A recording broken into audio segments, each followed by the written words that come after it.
Hi guys, Mr. Scott here again. So as you can see, things look a little bit different than they have for videos in the past. Today we're going to talk a little bit about chemical bonding, and we're going to review the stuff that you learned back in late November, early December. So my plan and one of my goal is to have this be as much like class as possible. Miss Miller and I are working on some new instructional strategies just in case for whatever we have to do. So the videos have been great, and I plan on getting to more of them. But for now, we have to work on how can we get material out and seeing what feedback you guys have for us to kind of improve this system. So again, in making it as much like class as possible, what you should have out right now: reference table, flipped periodic table, pen or pencil, and fresh sheet of paper. What we're going to do today is we're going to talk a little bit of chemical bonds. We're going to talk ionic versus covalent, why bonds form, bond breaking versus bond forming, and then single, double, and triple bonds. You can see this little icon in the top right corner, as well as this box around the chemical bonding review. Anytime you see this, of course, I want you to write down what's here.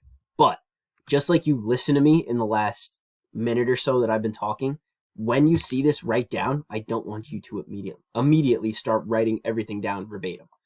Listen to what I have to say first, then at the end of each slide, I'll try my very best to not skip a slide, and I will take a second and say, okay, pause the video, now take your chance and write everything down that we just talked about. But I really want you to listen to what I say before you go writing everything down. So let's recall, what is a chemical bond?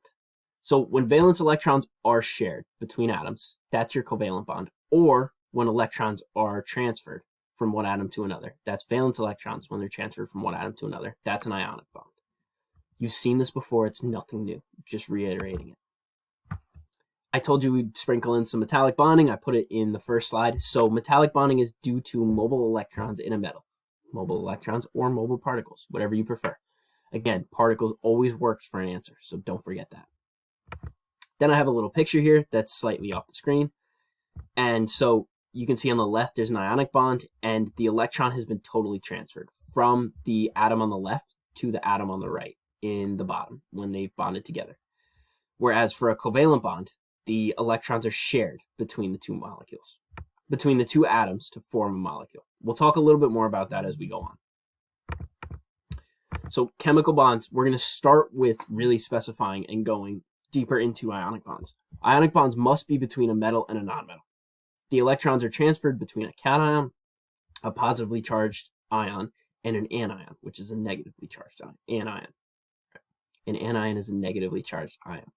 Too many ions in there. So I put a little example up. As you can see, the sodium and the chlorine atoms, since they're separate, they're still atoms. They're not happy the way they are.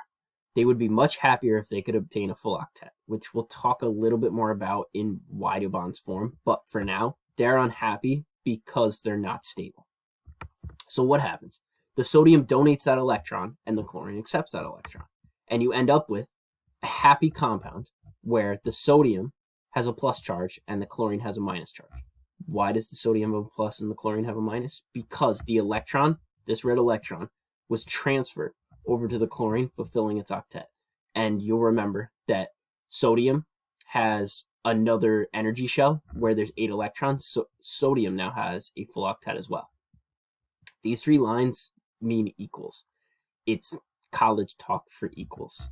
So this is not work that I did. These are not diagrams that I used or made. So these 3 lines just mean equals. Again, I'm emphasizing this on purpose because I really want you to know it. But in the above example, sodium is the cation and chlorine is the anion. So this would be the time. Pause the video if you need to and write down everything that's in the box.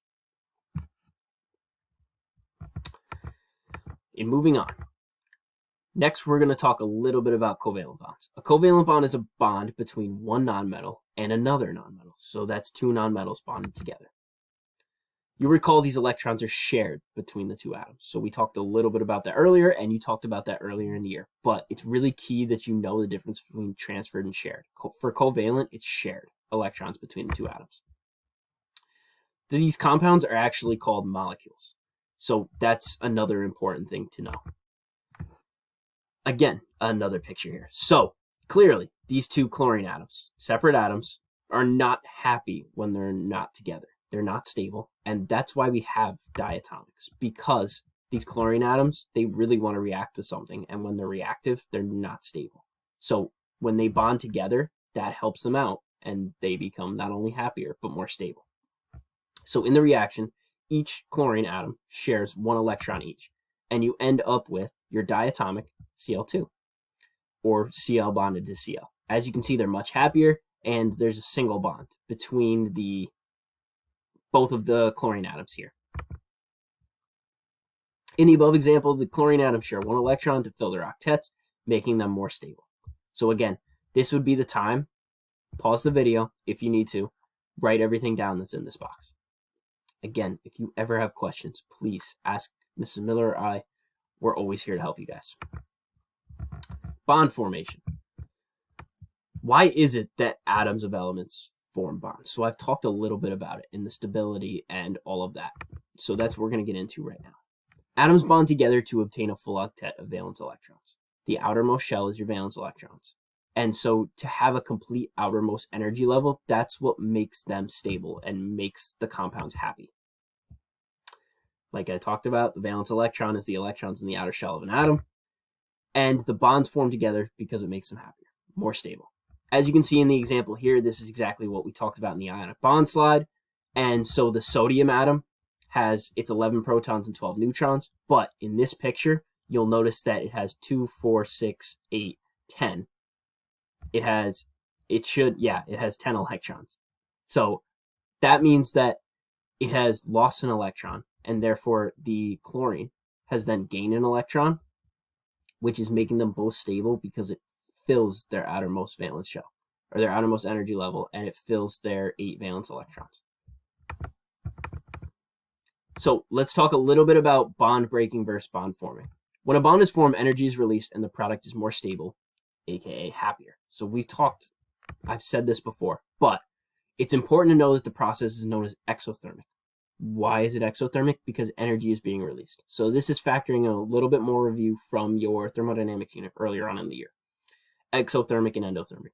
Again, when energy is released, something is exothermic. So when a bond is formed, the energy is released, and therefore it's an exothermic process. I have a little example here where two hydrogen atoms, as you can see on the left side here, are bonding together to form the diatomic H2 plus energy. So again, energy is being released, making it an exothermic reaction. When a bond is broken, energy is absorbed and the product is less stable or less happy. It's less happy because when certain atoms are not together, they really want to react, and when they want to really react, that can make them dangerous. So something like sodium, when it really wants to react because it really wants to get rid of that electron, sodium will catch on fire in water. That's not something, of course, that you want. So when it's bonded to something like chlorine, that gives you table salt. And of course, table salt doesn't react with much. It just dissolves in water. So going back to this, again, when a bond is broken, energy is absorbed, and this process is known as exothermic, given that the energy is being absorbed. You can see an example here where a diatomic H2 molecule is being broken down into its separate atoms, but this requires energy. It's not a natural process. It doesn't just happen on its own. You don't see your hydrogen that's in the air you breathe breaking down to separate hydrogen atoms without any energy being applied. Molecules with multiple bonds. Nonmetal atoms obtain a full octet by sharing more than 2 valence electrons when bonding. They can share 4 valence electrons for a double bond or 6 valence electrons for a triple bond. I just have a couple examples here to show you what does this look like. So how many electrons do you think are shared between these two chlorine atoms here in the middle? Take a second, think about it, and I'll answer it.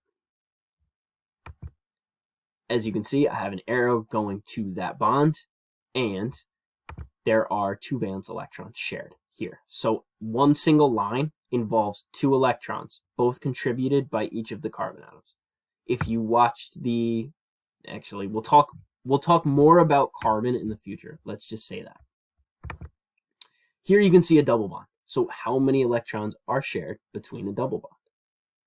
Take a second, think about it.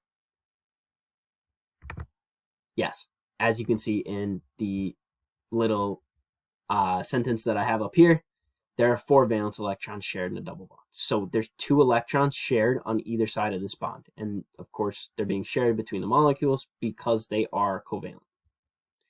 Finally, get this out of your way, but in a triple bond, how many electrons are being shared? In this bond specifically, you'll see the arrow going to it. Take a second, think about it. There's 6 valence electrons being shared. So 2 electrons in this line, 2 electrons in this line, and then 2 electrons here. Of course, I have more time in this video than I thought I would. I actually ended up not including polarity and how that is involved in your covalent bonding, which now, of course, I wish I had. Bond versus molecular polarity, all that stuff, but that could definitely be there for another video in the future. So if you had any questions on this, please, please, please ask Mrs. Miller or I. We're happy to help you. That's why we're here. This is just covering up 4 valence electrons. If you need to pause the video, I forgot my little write down icon in the top right corner here, but of course I want you to write down this slide. Again, if you have any questions, I really welcome any feedback that you have on this. I'm working on getting some more college videos out, and Mrs. Miller and I are working on planning what's going to come in the future. I know you guys have spring break upcoming, so if I don't get to talk to you, please be safe, be healthy, do good things out there. And you know I'm always here if you ever need anything. Thanks, guys.